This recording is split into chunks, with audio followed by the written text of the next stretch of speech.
Have you ever tried to pick up a new habit, like running or waking up early, and it just felt unnatural, like you're constantly fighting yourself? Take a look at Michael Phelps. He is widely considered one of the greatest athletes in history, with more Olympic medals than anyone else. Now compare him to Hicham El Guerrouj. He is a phenomenal Moroccan runner who holds 2 Olympic gold medals and dominated middle distance running for years. These two men are incredibly different physically. Most notably, Phelps he's 6 feet 4 inches tall, while El Guerrouj is 5 feet 9 inches.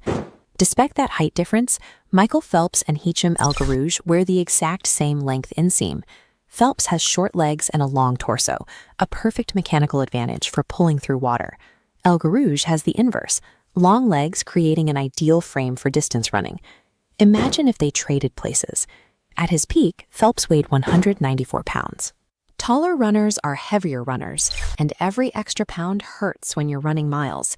Against elite competition on the track, Phelps would be doomed from the start. Your genes do not dictate your ultimate success or failure. What they actually do is point you toward the environments where you have the highest chance of thriving. This principle applies to your brain exactly the same way it applies to your height. We all have deeply rooted psychological traits that nudge us in specific directions. Scientists map these traits using 5 spectrums of behavior. Think of these as the mental hardware you are born with, like how curious you are, how organized you tend to be, your social energy, how kind you are to others, and how you react to stress. If you are naturally high in agreeableness, meaning you're naturally kind and considerate, you often have higher levels of oxytocin. This hormone makes social bonding feel easy, so habits like writing thank you notes or organizing events will feel like second nature. On the other hand, if you score lower on conscientiousness, being orderly might not come naturally to you. Instead of trying to force yourself to be a neat freak, you'll find more success by changing your environment to make good habits the path of least resistance. You don't have to feel guilty about these differences. They are simply your starting parameters.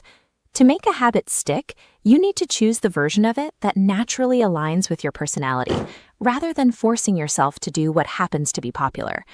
So, how do you actually find the specific habits in games where the odds are stacked in your favor? You don't have time to try every single hobby or career, so we use a strategy called the explore-exploit trade-off. It's a way to balance the time you spend searching for new options against the time you spend doubling down on what works. You start with a period of pure exploration. The goal here is to cast a very wide net, testing out lots of different ideas and possibilities to see what sticks. As you explore, look for the work that hurts you less than it hurts others.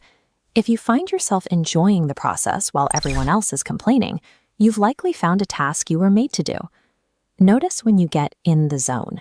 This deep focus, where you lose track of time because the task is so engaging, is a clear sign that you're playing the right game for your skill set. Once you find a winner, you shift into the exploit phase.